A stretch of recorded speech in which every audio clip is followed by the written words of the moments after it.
Well, good evening, good evening, good evening. I want to welcome you to tonight's Bible study. I am so happy to be here, and I'm so happy that you are here with me.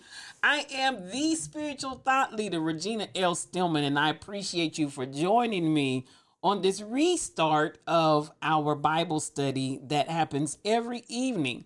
As I say, every session practically, if you have not read from Genesis to Revelations, this is your opportunity to do that. We're going from cover to cover, and we're doing that in chronological order. I'm utilizing both the Reese's chronological outline as well as the Tyndall. I am so very, very happy to have you all with me. The Bishop of Twitch. One reason is in the room, and I appreciate you for being here, sir. Peace be multiplied unto you. And my brother, the Mufasa. Yes, that's my Mufasa. The truck driver is here, and I appreciate him so much for being in the house. That's my brother, and you know I love me some you. And who but who? The high priestess herself, Dr. Dady Priest, is in the room. Come on in here, Dr. Dady Priest. This is the high priestess, and I appreciate her. Had a beautiful stream she did on Sunday. Sundays at help me, Dr. Dady. I believe you're coming on at 8:30 Central Time, and if that's incorrect, please correct me. But had a beautiful session on Sunday. On this Resurrection Sunday, yes, at 8:30. Please join Dr. Data because she's gonna bless your whole soul. One Reason is on. Put your times in. One Reason. I believe it's daily, and I want to say it's 6 o'clock my time, which is Central Time.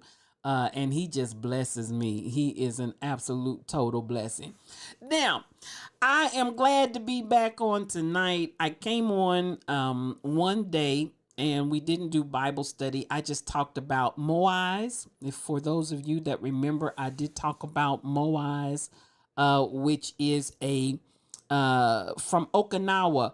Okinawa is one of those blue zones that has one of the highest levels of people that live to be over 100 and well beyond into the years of 100 plus.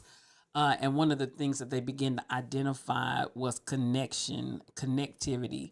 Not just the food they eat, but these individuals have found ways to make connections with individuals where they stay connected in every way. You have financial strain and situation, you got your Moai to rely on. Whatever, you fill in the blank, that Moai is there. 6 a.m., thank you. 6 a.m. Central, 7 a.m. Eastern. One Reason, the Bishop of Twitch. Please join him because he's going to bless your whole soul. I promise you he will. The only reason why I'm not there is because right now I'm on the Call of Duty with my employment situation at that particular time, and I'm not able to join, but my support is there, my love is there, and I appreciate him for all that he is to the body of Christ and to the world, period.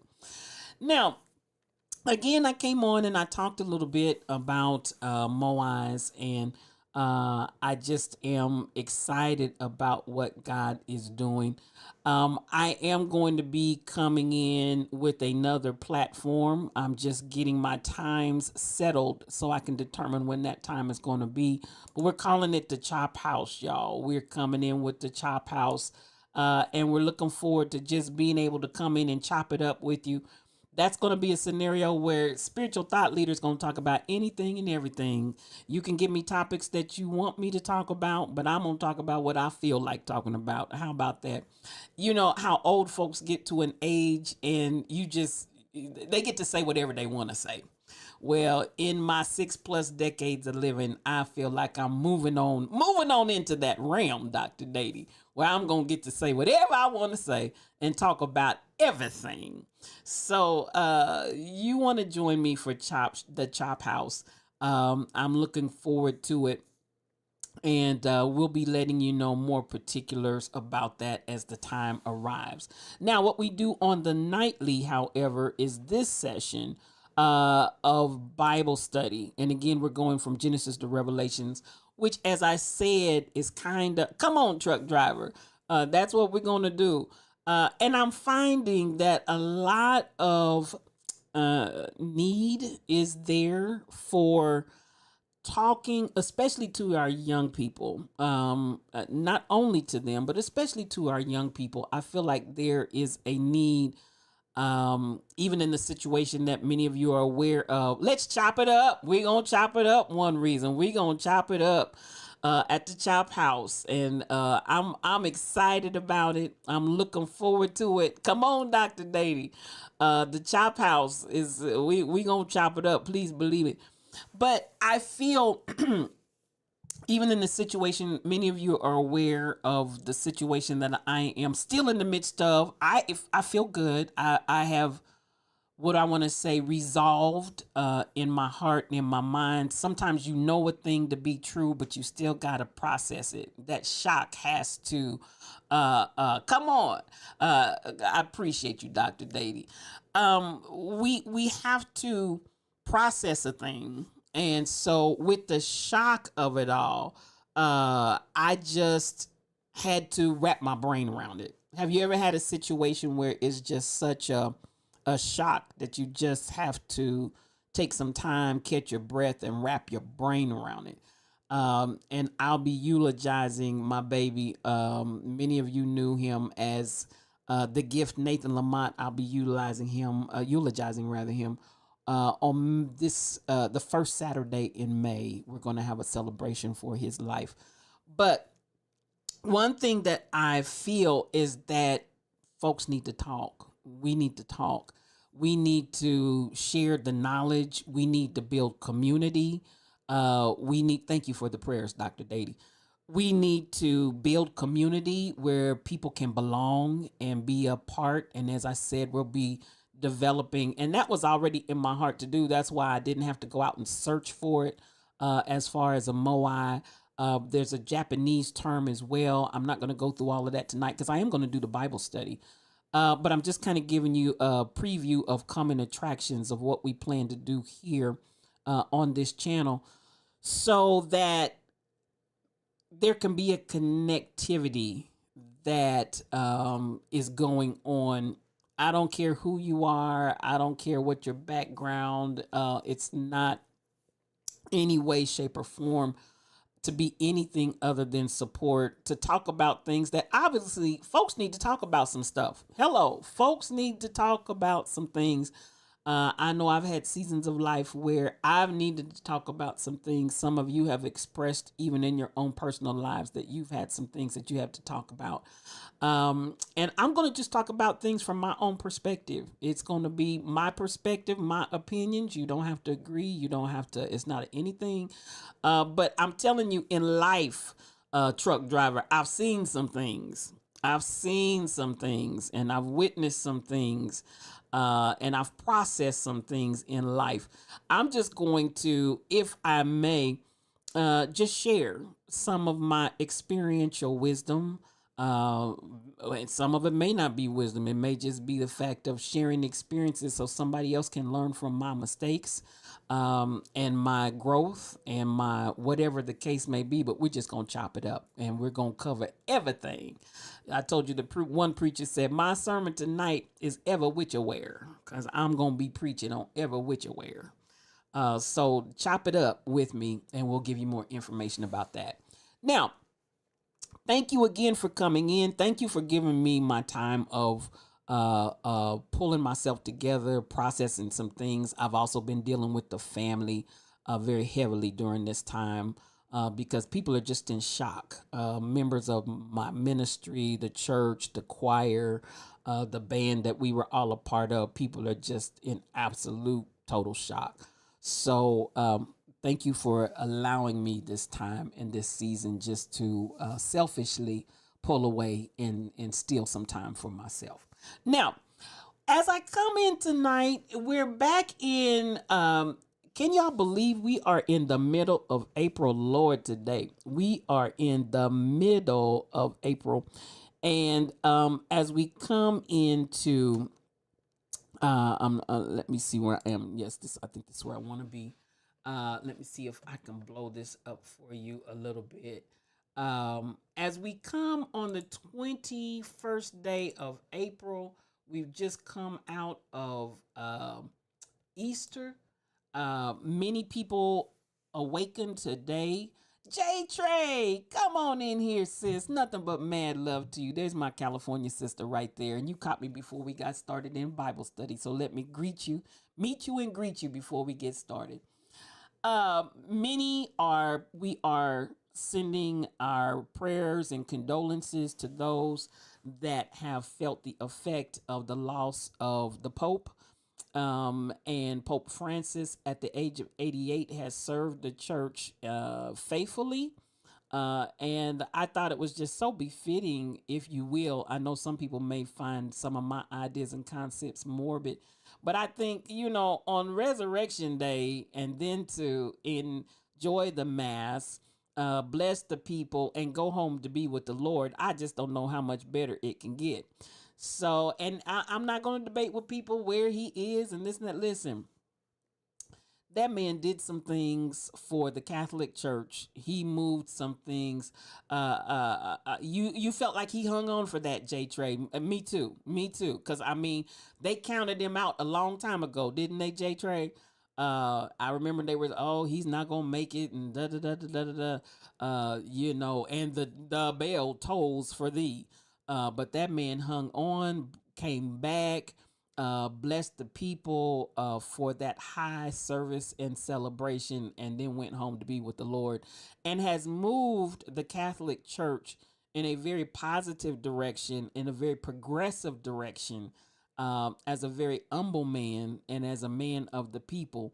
And so, Dr. Dady, I'm telling you, assignments, and I think it's a beautiful thing. And again, I say this somewhat in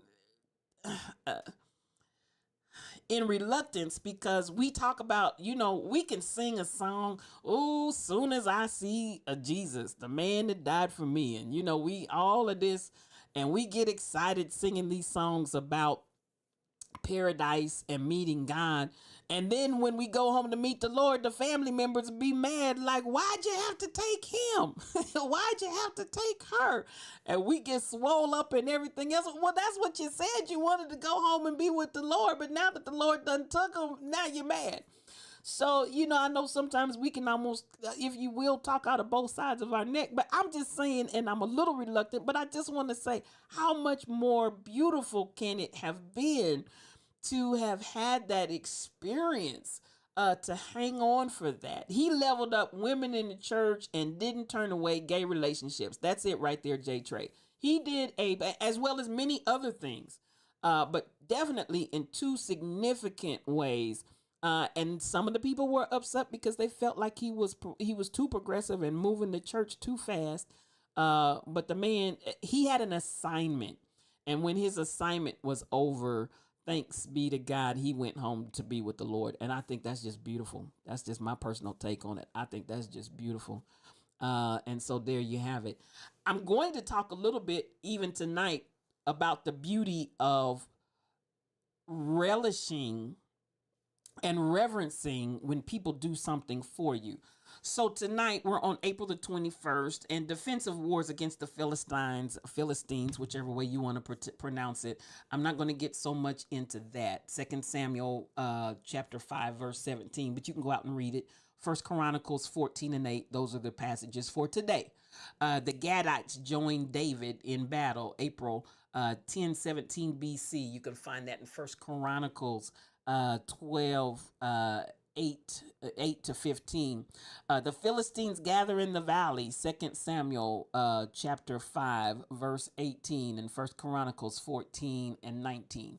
But really what I want to focus on is item number 3. And that the mighty men get David a drink, 2 Samuel 23, 13 through 17, and 1 Chronicles 11, 15 through 19. They think that possible location. Come on Thank here. you for the sub. We're building something. Come on, Flirt. Thank you for that re-up. I appreciate you, and so much love coming to you. I appreciate you, sis. Nothing but mad love coming your way. And again, I appreciate your support. And then the ark was brought back to Jerusalem, an agreement of David and the congregation, approximately 1016 BC. First Chronicles 13, 1 through 4, Psalms 139, 1 through 24, and the journey begins. So all of that, Second Samuel chapter 6, verses 1 and 2. All of that should have been your reading for today. All right. And I didn't finish up First Chronicles 13, 5 and 6 to go ahead and get the rest of that possible location of Psalm 68, and then Second Samuel 6, 3 to 5, First Chronicles 13, 7 to 8, Psalm 78, 1 to 11, and then 67 through 72. This story, though, item number 3, is what I want to back up and focus on, which is found when the mighty men get David a drink. That's in Second Samuel, the 23rd chapter, verses 13 through 17. Now, I'm not going to necessarily read it all, and you're also going to find it. Excuse me, I don't want to leave out First Chronicles 11, chapter 11, verses 15 through 19. 2 Samuel 23, 13 through 17. A lot of people have not heard this story. It's a beautiful story. It's a beautiful story, and some people would really struggle with what David did. So you see what's going on. They're fighting the Philistines or the Philistines, whichever way you choose to pronounce it. You say tomato, another says tomato. But they're out there in the heat of war with the Philistines. And the war has been long. The war has been drawn out. And David and his men and his mighty men, you talk about the mighty men, and it was a rogue army. It was a rogue army. It was a ragtag of rejects. That's one thing I love about the story of David, and David being a man after God's own heart. He was a king, but at the same time, in the times that we are here, we see him with this ragtag army, and they're going through a lot of changes, and ultimately, let me say, he became king. But so many things happened before that. Y'all know how Saul, and these are going to be some passages that we would have read. I hope you all stayed up with your reading during the time that we were off the air, but I hope you continued with your reading. But y'all know how Saul got angry because after David had killed Goliath, the women began to sing the song of David. Saul has killed his thousands, but David 10,000. Oh my God. And what they say that for? Because, honey, Saul got swole up. You hear me? Saul got jealous. Saul got angry. And it was the case that David could play the devil out of. There's something about music. One reason that's why his channel is so powerful. There's something about music that if you get in the right vein of music, there's deliverance in the music. Please believe that. David was able to drive that evil spirit out of Saul by playing skillfully on the harp and on the instrument. And but there came a point where when Saul got completely swole up and angry, and actually hated David and began to hunt David down like a wild man to kill him. It wasn't now Jonathan, who was Saul's son, and David, you know, the love that they had and the story that we talk about, the love between Jonathan and David. And David says to Jonathan, greater than the love for a woman is my love for thee. And folk got tripped out about that. But David loved Jonathan, and Jonathan loved David. And so Jonathan actually helped David to escape from his father's wrath. But you know the story of how there was a javelin that was thrown at David by Saul, where Saul meant to kill him, and David was able to escape, and so on and so forth. Okay, so at the end of the day, I want you to picture David going from trauma to trauma, if I can label it like that, from one thing to the other, from battle to battle. And he amasses this ragtag army of rejects that we hear often referred to as the mighty men of David. I'm going to put the scripture up, 2 Samuel 23:13, and the passage goes through, let's see, how many verses do we have of this story? The 17th verse. This is a beautiful story, and I'm not going to read it verse for verse. And again, it's both in Samuel and in First Chronicles. But the men see David having battled and having no water to drink. So they go. Now, this is love. This is love. And let me just interject. Sometimes you look around and the people that you thought were going to be there are not there. And it's okay.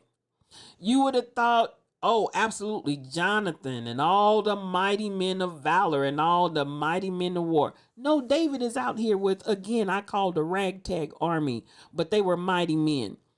And they loved David. They were devoted to David. Now, they go and they risk their life and limb to go and get David some water. I'm talking about we're going behind enemy lines. We're going into the enemy's camp. We're infiltrating the enemy's camp to get David a cruse, a CRUSC, or a canteen of water. And they risk life and limb to get this water, not to drink for themselves. They get this for their leader. Because David has been so valiant in the leadership, but also, okay, I'm going to go back to the concept of Moai. David built community for these men that were rejected by everybody else. Hear me what I'm saying. David built community for these men. David provided connection. It wasn't just a matter of they had a common cause. They were out in the battle. They were standing with David when David didn't have anybody else to stand with him. David had created a Moai, if I can call it that. David had created a connection and a community for these men, and these men loved David. So to give him an opportunity to be refreshed with water, just water, they went through all of this effort to go get the water. When David realizes what these men have done in risking their lives, now some folks are not going to get this, but I'm telling you, David poured the water out on the ground like an offering, because he said, knowing how much effort the men had gone through, how much danger, how much toil and struggle, how much, what do I want to say? They put their lives in jeopardy for this man. And what David did was basically said, I can't drink this water. It's too holy. You did too much to go and get it. And I'm surely not going to drink it and you not have it. It was such an honor for David to see the effort that these men had put themselves in jeopardy to bring this water. We ain't talking about, can I get you the wine that's, the best wine, the best this, water to drink. And David refused to drink it. And he poured it out on the ground. And let me go ahead. Let me go. And three of the 30 chief went down and came to David in the harvest time unto the cave of Adullam. And the troop of the Philistines pitched the tent in. I want to get down. And David was in the hold, or he was the stronghold, and the garrison of the Philistines was then in Bethlehem. And David longed and said, oh, that one would give me drink of water of the well of Bethlehem. Now, where were the Philistines? The Philistines were pitched up in Bethlehem. And David is just talking. Oh, that one would give me drink of the water of the well of Bethlehem, which is by the gate. And the three mighty men break through the host of the Philistines and drew water out of the well of Bethlehem that was by the gate, and took it and brought it to David. Nevertheless, he would not drink thereof, but poured it out unto the Lord. He made it as an offering. And he said, be it far from me, O Lord, that I should do this. Is not this the blood of the men that went in jeopardy of their lives? Therefore, he would not drink it. These things did these three mighty men. That is a level of moai and brotherhood that most of us can't even fathom. When you, and I'm talking about friendship, I'm talking about love, I'm talking about devotion, I'm talking about, most of us don't know of an experience like this. You understand what I'm saying? I'm not going to say, some of you have, I'm sure, but many have not experienced this kind of devoted love and effort. Even as he said, they have put their lives in jeopardy just to give me the water that I was saying, hey, I wish I could have. I'm just thinking out loud. I'm just wishing out loud. I'm just talking out loud. And these men, in their devotion, broke through enemy lines, jeopardized everything about themselves to bring David that water. And David's response was to turn that water into an offering to the Lord. Now, I just think this is one of the most beautiful stories of brotherhood, of devotion, of love, of, can anybody get the gist? Is it just me that is like odd? I am struck in awe that these three men, to this degree, and I think that a lot of times, in these days and times, we would say, if somebody went to that extreme for somebody else, we would talk about them like a dog. We would have all kinds of negative things to say. We would have assessments of, yeah, honey, they so, caught up in this person and da da da da da da da da. It really wasn't just about the man. It was about everything that David stood for and what they were doing. And I think, and just allow me, if you will, I think if we could bring this kind of not people worshiping, because it was not like what we have more times than not in today's society, where we'll get into groups of people that just become groupies of a person, and they can be doing all kinds of wrong. They can be doing all kinds of negative energy type of activities. They can be, if we look at Elon Musk and the people that have just head over heels about this man, and he can do no wrong. I don't care how many folks he mistreats, how many folks he devastates, how many people he cheats, they don't care. We look at our current leadership. You've got those people that are just groupies. But this is not people worship. This is when a leader has stood by you when you were rejected, am I talking to anybody or am I talking to myself?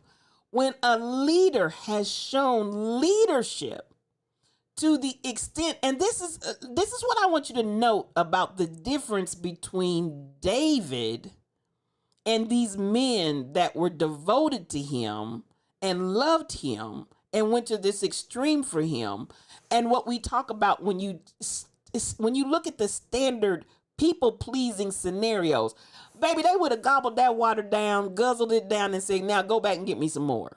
Anybody understand the words that are coming out? Go get me some more. There's more of that where that came from. I need another drink.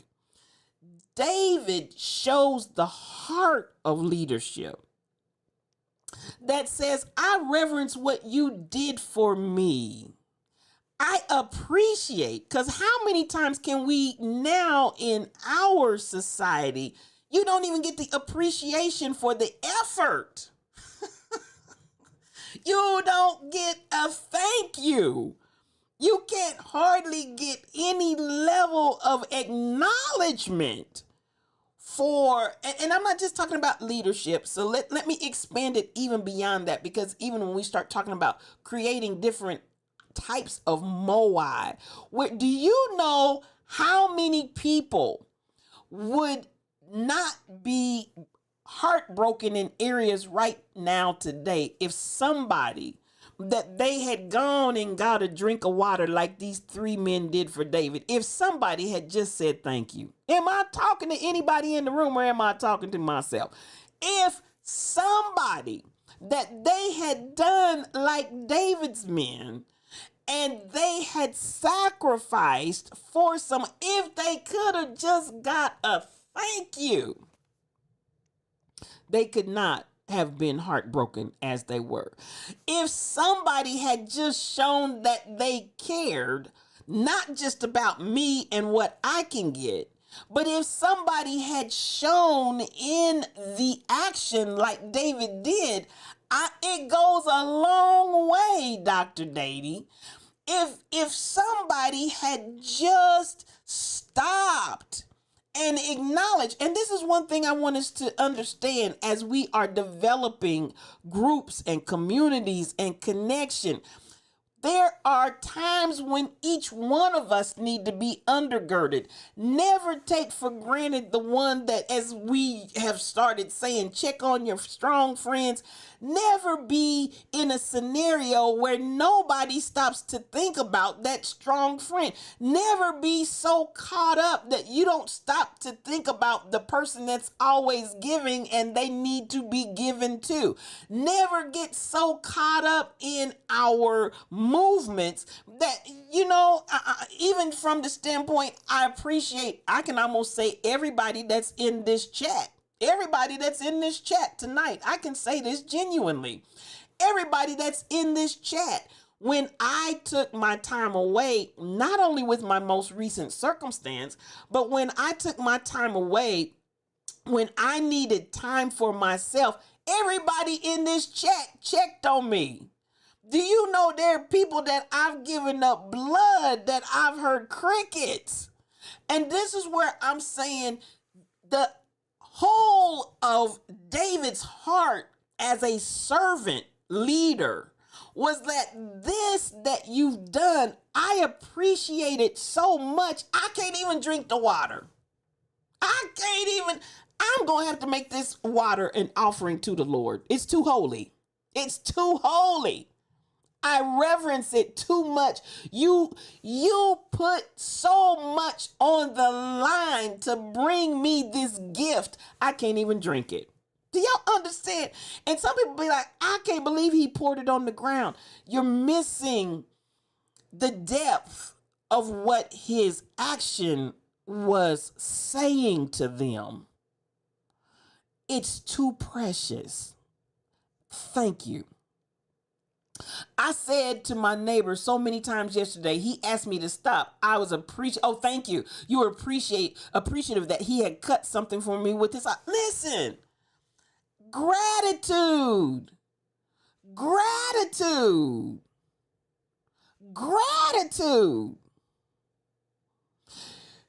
And David is modeling exemplary leadership. When you find individuals, and let me again extend it beyond just leadership, friendship should not be one-sided. It should not be one directional, omnidirectional. It should be two-way experiences. Am I talking to anybody?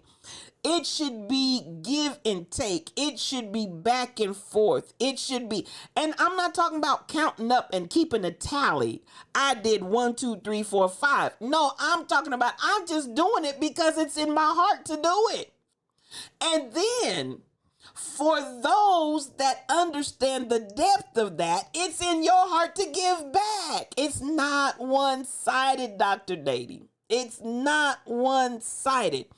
And even to the extent that some of us have brainwashed ourselves, and I'm going to use the word brainwash, where we can't even receive a gift because, not because like David here is honoring the gift as too holy to drink, but because we've not learned how to receive. We all we understand is give. We don't understand receive almost at any level.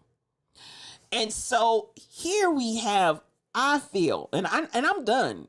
I really, this was the story. I don't want to talk about all the fighting. I don't want to talk about the wars, and you can go back and read them. You know, they listen, and the Philistines were almost like public enemy number one. The oil and water, they didn't mix. Snake and mongoose. If we are bold, love strikes away the chains of fear from our souls. Come on here, Cassandra. That's what I'm talking about. I want us to begin to search. Do I want to use the word search? To establish. I don't, because we don't have to hunt for it. We just need to be it and do it. I want us to begin to establish this kind of love, this kind of connection, not just the lip service. These men showed their love to David. My auntie, who is 97 years old and just as spry as she wants to be, she often tells the story of the two birds. And I've been hearing this story ever since I was a little girl. And the two birds, the one birdie kept saying, I love you. And the other bird kept saying, prove it. There's more than meets the eye than just spewing out some words. What do the actions manifest? What we see here of these mighty men, that's love. Oh my God, that is love. When you hear your friend, when you hear your leader, and can I say this as well? I say this and I mean it with all my heart. Beloved, when you love somebody, they don't have to ask you. If you know that a need is there and you can meet it either through resources of networking or it's something, don't make somebody ask for something that you can just automatically do. Am I talking to anybody? I'm talking about when you love. David just made a comment. I wish I had some water from the well of Bethlehem. That's all he had to do was make a comment. And guess what? Your wish is my command. You ain't got to ask me twice. And you really weren't asking me. But because I know it's a heart's desire, or even if we say because I know it's a need, I'm not going to make you beg.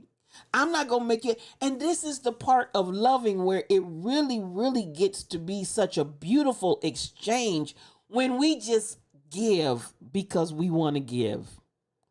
And we don't think about, as these men, you went in jeopardy of your lives and got me this water. That's what love will do. That's what true devotion will do. And it does not keep scores. Isn't that what 1 Corinthians? It does not keep score. It does not keep score. But again, what I'm focusing on even tonight, and it may seem odd to you, but I'm trying to emphasize this. Why? Because we've turned into greedy people. Yes, I said it. Some of us have turned into greedy people. I had to tell a child that I was helping to mold and shape, say no sometimes. Say no sometimes. You know, yes, somebody may be offering it to you. And yes, it might be available to you. Yes, there may be more on the table, but say no sometimes. Show that you're not greedy, because you know what? By you saying no and leaving it for somebody else, it gives somebody else an opportunity. Don't be so self-focused and so self-centered that you cannot step back and bless somebody else with the blessing.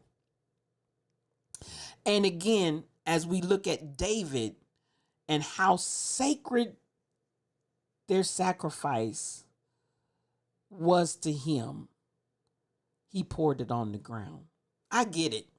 I love it. Maybe this doesn't touch your soul like it touches mine, but this is one of my favorite stories about David and the mighty men, because you see the love connection. You see the bond. You see the length at which they are willing for each other to sacrifice. That's a beautiful thing.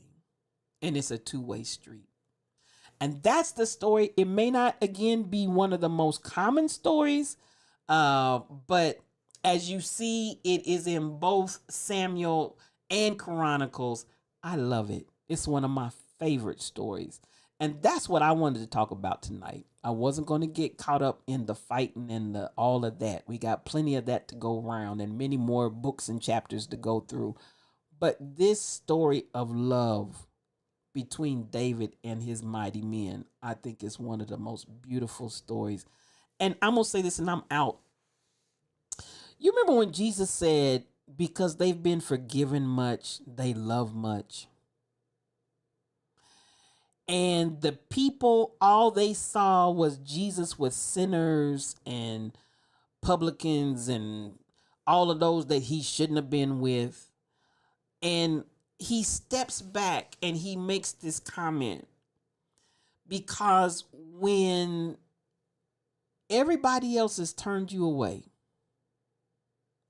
when everybody else has deserted you, when everybody else has let you down, when that moai or that group of community, it may not even be who you thought was going to be your community, but they turn out to be your community.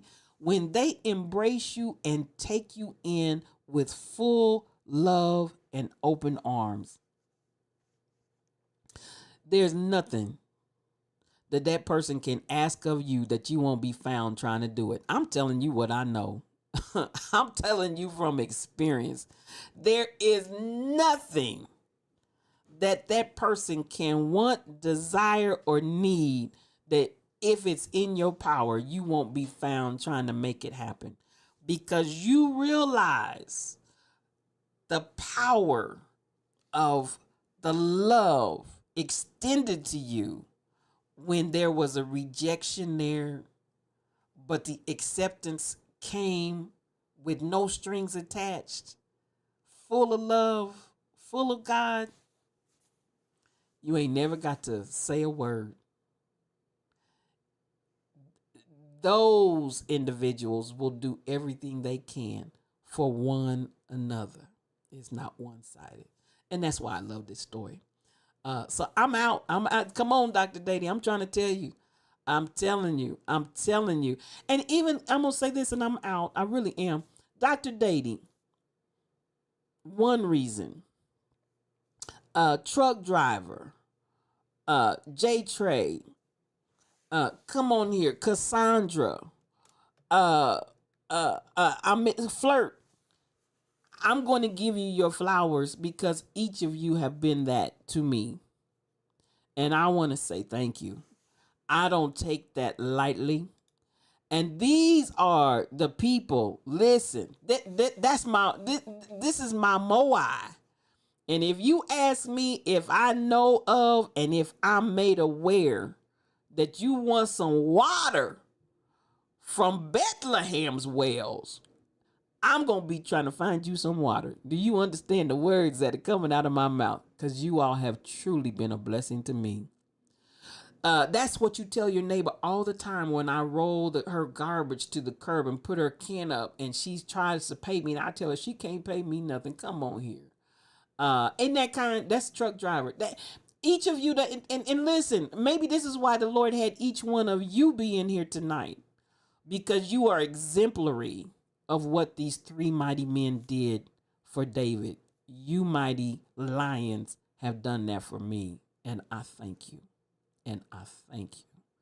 And I pour that water on the ground as an offering and a sacrifice to the Lord, because it's too holy to drink. And I love you more than words can say. I'm telling you, my heart is full. I love me some you, Dr. Dady. J Trey, I love me some you. Come on in here. Truck driver, I love me some you. Cassandra, Isaiah, I love me some you. Come on in here. One reason I love me some you. Oh my God, y'all just don't know. Listen, I appreciate you. I just don't even know what to say. I just can't communicate. Flirt, you know I love me some you. And you all have done in your own ways nothing less than what these mighty men did for David. That I appreciate you. I appreciate you. That's my story for tonight. Read the rest of, you'll have about an hour's worth of reading of the other material. Listen, J Trey, that's a two-way street. That's a two-way street. I've not given any more than what I've received. Please believe that. I have received so much more than you all will ever know in this life. And I appreciate you more than words can express. I really do. I love you more than words. Take this story with you. I hope something in the story resonated with you. This is the kind of love I want to see manifested on the earth. It really is. And I believe that we can create it. I do. I'm stupid and foolish and silly enough to believe we can do this. We just need folks that have real love. All right. That's it for tonight. I appreciate you. We'll be back tomorrow night for the next round. And thank you so much. I love you. I love you. I love you. And I want you to have peace. Love will keep us together. You better sing the song. And I want you to have peace for your journey.